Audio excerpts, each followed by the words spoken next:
Hello friends, आप सबका स्वागत है आज के इम्पॉर्टेंट डेली करंट अफेयर्स वाले क्लास में।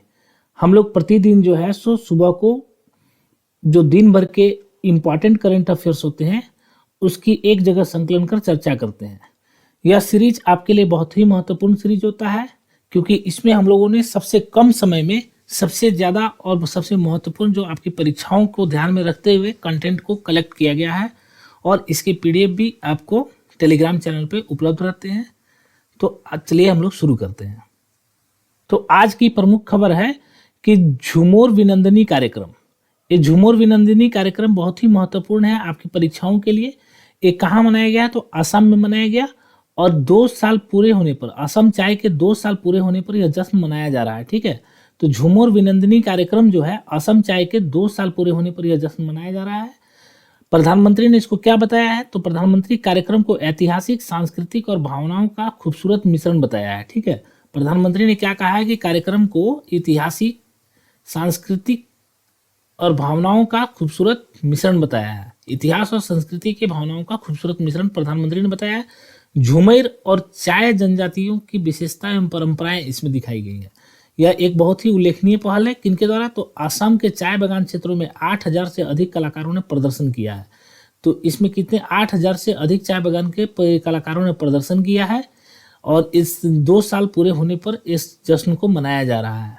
ठीक है, अब अगला तथ्य है कि राष्ट्रीय सुरक्षा परिषद NSCI सुरक्षा पुरस्कार 2024 में सेवा क्षेत्र की श्रेणी में सर्वश्रेष्ठ पुरस्कार दिया गया है, यानी कि गोल्डन ट्रॉफी मिला है। सबसे बेस्ट पुरस्कार दिया गया है सेवा क्षेत्र में। किसको? तो मनोहर अंतर्राष्ट्रीय हवाई अड्डा को।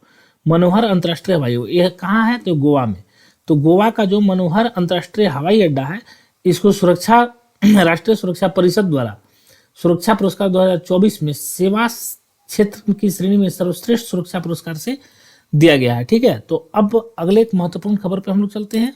तो ये आपके लिए बहुत ही खास है, परीक्षा की दृष्टि से एकदम वीवीआई प्रश्न है कि ग्लोबल इन्वेस्टर समिट 2025 का उद्घाटन कहाँ किया गया है? तो ग्लोबल इन्वेस्टर समिट का उद्घाटन जो है सो मध्य प्रदेश में किया गया है, भोपाल में। ठीक है, ये आपसे पूछा जाएगा कि ग्लोबल इन्वेस्टर समिट का उद्घाटन कहाँ हुआ है? तो भोपाल में। ठीक है, ये आप याद रखेंगे, मध्य प्रदेश में। इसका उद्देश्य क्या है? तो उद्योग, नवाचार और इंफ्रास्ट्रक्चर के क्षेत्र में राज्य की संभावनाओं को प्रदर्शित करना इसका मुख्य उद्देश्य है। इसके अलावा जो है सो वैश्विक निवेशकों को आकर्षित करना और आर्थिक विकास में योगदान देना। ठीक है, इसका उद्देश्य क्या है कि वैश्विक निवेशकों को आकर्षित करना और आर्थिक विकास में योगदान देना। प्रमुख उद्देश्य है उद्योग, नवाचार और इंफ्रास्ट्रक्चर के क्षेत्र में राज्य की संभावनाओं को प्रदर्शित करना। इसका उद्घाटन मध्य प्रदेश में किया गया है। ये आप याद रखेंगे। किनके द्वारा किया गया है? तो प्रधानमंत्री श्री नरेंद्र मोदी के द्वारा। एक बहुत ही इंपॉर्टेंट है, इसे आप जरूर नोट डाउन करेंगे कि ग्लोबल इन्वेस्टर समिट 2025 का उद्घाटन मध्य प्रदेश में हुआ है प्रधानमंत्री नरेंद्र मोदी के द्वारा। ठीक है, अब एक महत्वपूर्ण तथ्य है कि शक्तिकांत दास के बारे में है। तो शक्तिकांत दास को भारत के प्रधानमंत्री मोदी के द्वारा जो है सो सचिव 2 के रूप में नियुक्त किया गया। हमारे प्रधानमंत्री जो है नरेंद्र मोदी जी के द्वारा प्रधान सचिव 2 के रूप में नियुक्त किया गया है। किनको? तो शक्तिकांत दास को। ये आप ध्यान रखेंगे कि प्रधानमंत्री नरेंद्र मोदी द्वारा जो है सो प्रधान सचिव 2 के रूप में नियुक्त किया गया है। किनको? तो शक्तिकांत दास को। इनका कार्यकाल जो है सो नरेंद्र मोदी के कार्यकाल के साथ ही समाप्त होगा। इनका ये पहले क्या थे? तो भारतीय रिजर्व बैंक के गवर्नर थे 2018 से लेकर 2024 तक। आरबीआई के गवर्नर कब से कब तक थे? 2018 से लेकर 24 तक जो है सो ये आरबीआई के गवर्नर थे शक्तिकांत दास। अभी वर्तमान में प्रधान सचिव 2 के रूप में नियुक्त किए गए हैं। ये 1980 बैच के तमिलनाडु कैडर के आईएएस अधिकारी हैं। 1980 बैच के तमिलनाडु कैडर के आईएएस अधिकारी हैं। इनकी मॉनेटरी पॉलिसी, फिनेंशियल पॉलिसी, इसमें इनको विशेषज्ञता हासिल है। इन्होंने कुछ प्रमुख कार्य भी किए हैं, जैसे कि डिमोनेटाइजेशन, कोविड-19 के बाद का आर्थिक सुधार इनके देखरेख में हुआ है। कोविड-19 और डिमोनेटाइजेशन जो है, नोटबंदी, इनके देखरेख में हुआ था। इनकी जो है सो विशेषज्ञता है वित्तीय और मौद्रिक क्षेत्रों में। आरबीआई के गवर्नर रहे थे 18 से 24 तक। वर्तमान में एक खास बात है कि प्रधानमंत्री के प्रधान सचिव 2 के रूप में जो है सो ये नियुक्त हुए हैं शक्तिकांत दास। ये आप ध्यान रखेंगे। अब अगले तथ्य की ओर हम लोग चलते हैं। तो कल के जो वनडे ओडीआई मैच था उसमें विराट कोहली से महत्वपूर्ण तथ्य हैं जो आपको याद रखा जाना चाहिए। भारत मैच जीत चुका है, ये आप जान ही रहे हैं। ये पिक्चर्स लगी हुई है यहाँ पे। आप विराट कोहली के बारे में तथ्य जरूर याद रखेंगे कि वनडे क्रिकेट में सबसे तेज 14,000 रन पूरा करने वाले बल्लेबाज हैं। वनडे क्रिकेट में सबसे तेज 14,000 रन पूरे करने वाले क्रिकेट के बल्लेबाज हैं। 287 पारियों में यह उपलब्धि इन्होंने हासिल की है और इन्होंने सारे रिकॉर्ड तोड़े हैं। सचिन तेंदुलकर की 350 पारियों में और कुमार संगाकारा 378 पारियों में इस रन को 14,000 रन को बना पाए थे, लेकिन उन्होंने यह उपलब्धि 287 रनों में 287 पारियों में ही पूरी कर दी है। ठीक है, यह मैच कहाँ था? तो दुबई में हो रहा था। दुबई में हो रहा था यह मैच, और किसके बीच था? तो भारत और पाकिस्तान के बीच का यह मैच था जिसमें इन्होंने यह रिकॉर्ड हासिल किया। 2017 से 1000 रन के माइलस्टोन तक सबसे तेज पहुंचने वाले खिलाड़ी बने हैं इन्होंने। 2017 से लेके अभी तक का 1000 रन के माइलस्टोन तक के सबसे तेज पहुंचने वाले खिलाड़ी विराट कोहली बने हैं। तो ये आप ध्यान रखेंगे कि ओडीआई में सबसे तेज 14,000 रन पूरा करने वाले बल्लेबाज हैं। ठीक है, अगले तथ्य की ओर हम लोग ध्यान देते हैं। तो अगला और बहुत ही महत्वपूर्ण है गिद्धों की जनसंख्या। तो गिद्धों की जनसंख्या का पहला चरण जो है सो गिनती पूरा हो गया है। इस 17 से 19 फरवरी 2025 तक था। 17 से 19 फरवरी 2025 तक गिद्धों का जनसंख्या का जो है सो जनसंख्या का जो पहला चरण था वह 17 से 19 फरवरी 2025 तक पूरा हो गया। इसमें क्या निकल के सामने आई बात? तो इसमें सबसे ज़्यादा गिद्धों की संख्या मध्य प्रदेश में दर्ज हुई है, 12,981। आप यह ध्यान रखेंगे, ये आंकड़ा 12981। ठीक है, यह आंकड़ा बहुत ही महत्वपूर्ण है। मध्य प्रदेश में गिद्धों की संख्या कितनी है? 12,981। ये बहुत ही अच्छे तरीके से आप याद रख सकते हैं। देखिए 1 है, 2, 9, 8 और 1, 12,981 मध्य प्रदेश में गिद्धों की संख्या है। इसी तरह से 2025 में गिद्धों की संख्या पता चल गया। 2024 में 10,845 और 16 में 6,999 गिद्ध थे, यानी कि गिद्धों की संख्या में बढ़ोतरी हो रही है, इंक्रीज हो रहा है। दूसरा चरण कब होगा? तो 29 अप्रैल 2025 तक जो है सो दूसरा चरण पूरा होगा। गिद्धों की कुछ गिद्ध के बारे में अब कुछ तथ्य हम लोग जान लेते हैं। तो गिद्धों की प्रजातियां, तो विश्व में कितनी प्रजातियां हैं गिद्ध की? तो 23 प्रजातियां। ये आपसे पूछा जा सकता है कि विश्व में गिद्धों की कितनी प्रजातियां हैं? तो 23 प्रजातियां जो है सो विश्व में पाई जाती हैं। और इस 23 प्रजातियों में भारत में कितनी प्रजातियां पाई जाती हैं? तो 9 प्रजाति पाई जाती हैं। 9 प्रजाति भारत, और मध्य प्रदेश में 7 प्रजातियां पाई जाती हैं। तो पूरी दुनिया में गिद्धों की 23 प्रजाति है, जिसमें भारत में से 9 प्रजातियां पाई जाती हैं, मध्य प्रदेश में 7 प्रजातियां पाई जाती हैं। अब कुछ प्रजातियों के नाम देख लीजिए। ये अक्सर परीक्षाओं में पूछे जाते हैं कि कौन सा जो है सो गिद्ध की प्रजाति है। तो इंडियन लॉन्ग विल्ड वल्चर, जिसको देसी गिद्ध बोलते हैं। दूसरा चमर गिद्ध है, रेड हेड गिद्ध है, राज गिद्ध जिसको बोलते हैं, और गोबर गिद्ध है, इजिप्शियन गिद्ध। तो इजिप्शियन गिद्ध ये जो है अस्थायी प्रजातियां हैं।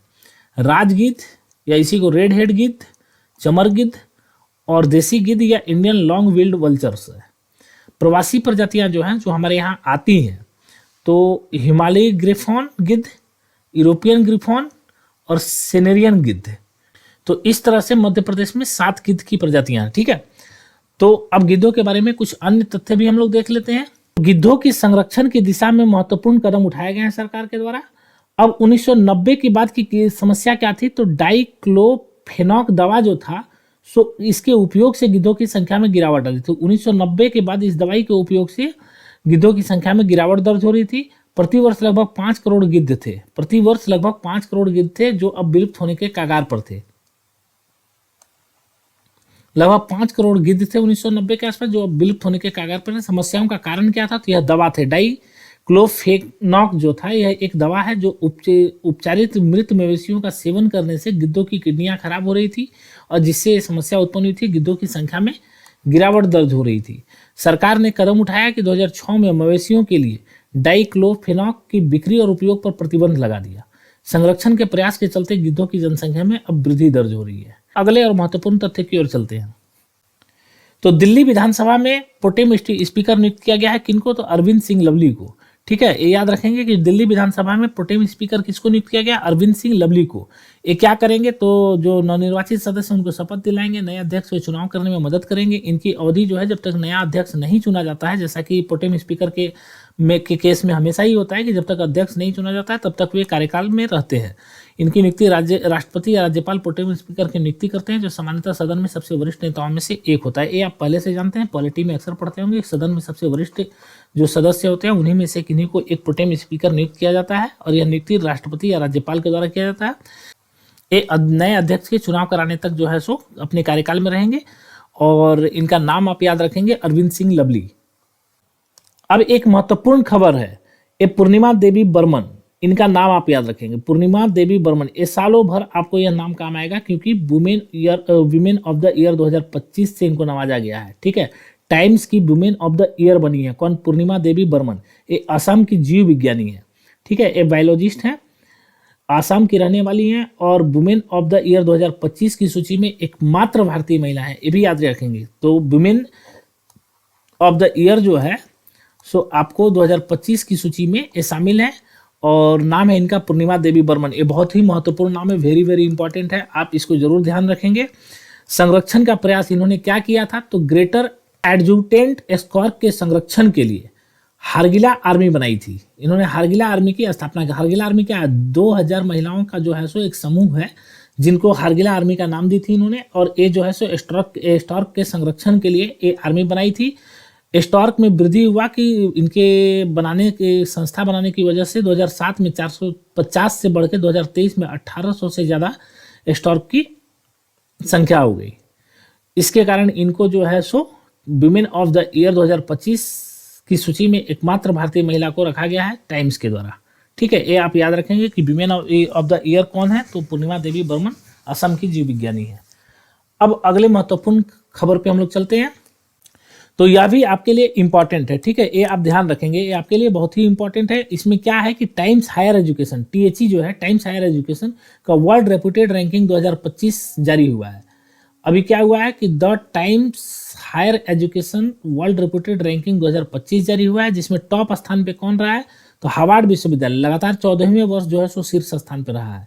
आप ये ध्यान रखेंगे कि लगातार 14 सालों से हार्वर्ड विश्वविद्यालय जो है टाइम्स हायर एजुकेशन के रिपोर्टेड रैंकिंग 2025 में लगातार 14 सालों से टॉप स्थान पे कौन है? तो हार्वर्ड यूनिवर्सिटी। ठीक है, दूसरे स्थान पे ऑक्सफोर्ड यूनिवर्सिटी है, दूसरे स्थान पे ऑक्सफोर्ड यूनिवर्सिटी है, और MIT संयुक्त रूप से दूसरे स्थान पे। ठीक है, तो MIT जो हो गया और ऑक्सफोर्ड यूनिवर्सिटी ये दूसरे स्थान पे है। टॉप पे हार्वर्ड यूनिवर्सिटी है। इसमें भारत के भी कुछ संस्थान जो हैं सो शामिल हैं। तो देखिए, भारत में 4 प्रमुख संस्थान सूची में शामिल हैं, लेकिन सभी की रैंकिंग में गिरावट हुई है। पहले भी ये शामिल थे, लेकिन इनकी रैंकिंग में गिरावट हो गई है। 4 प्रमुख सूची है, कौन कौन है? तो भारतीय विज्ञान संस्थान बेंगलुरु, दूसरा है IIT दिल्ली, तीसरा है IIT मद्रास, और चौथा है IIT बॉम्बे। ठीक है, ये आप ध्यान रखेंगे कि भारतीय विज्ञान संस्थान, IIT दिल्ली, IIT मद्रास और IIT बॉम्बे भारत के 4 प्रमुख संस्थान इस सूची में शामिल हैं। पहले 101वां था, जो अब 201 में चले गए हैं। शिक्षा ओ अनुसंधान पहली बार रैंक में शामिल हुआ है। ठीक है, शिक्षा ओ अनुसंधान जो है पहली बार 201 से 300 रैंक में की बैंड में शामिल हुआ है। वर्ल्ड रेपुटेशन रैंकिंग में इसका उद्देश्य क्या है?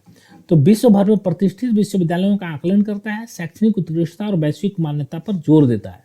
तो इसमें ध्यान रखने वाली बात है कि टाइम्स हायर एजुकेशन के जो रिपोर्ट आई है, वर्ल्ड रैंकिंग रिपोर्ट 2025, जिसमें पहले रैंक पे कौन है? तो हार्वर्ड यूनिवर्सिटी, दूसरे रैंक पे कौन है? ऑक्सफोर्ड, और भारत की में IIT Delhi, IIT Madras, IIT Bombay और भारतीय विज्ञान संस्थान। तो इस तरह से आज हम लोगों ने दिन भर के जो भी महत्वपूर्ण करंट अफेयर्स थे, जो परीक्षा की दृष्टि से महत्वपूर्ण हो सकते हैं, सबसे कम समय में अधिक कंटेंट को हम लोगों ने लिया है। अगर आप इसकी PDF लेना चाहते हैं तो 1-2 बार इसकी PDF को आप पढ़ेंगे। टेलीग्राम ग्रुप में PDF उपलब्ध है, टेलीग्राम ग्रुप में जाके आप इस PDF को डाउनलोड कर सकते हैं हमारे टेलीग्राम ग्रुप में। लिंक जो है डिस्क्रिप्शन में है, और इसको आप 1-2 बार पढ़ेंगे तो ये तथ्य बहुत ही आसानी से आपके दिमाग में आ जाएंगे, और ये आपकी परीक्षा की दृष्टि से बहुत ही महत्वपूर्ण होगा। तो आज के लिए धन्यवाद।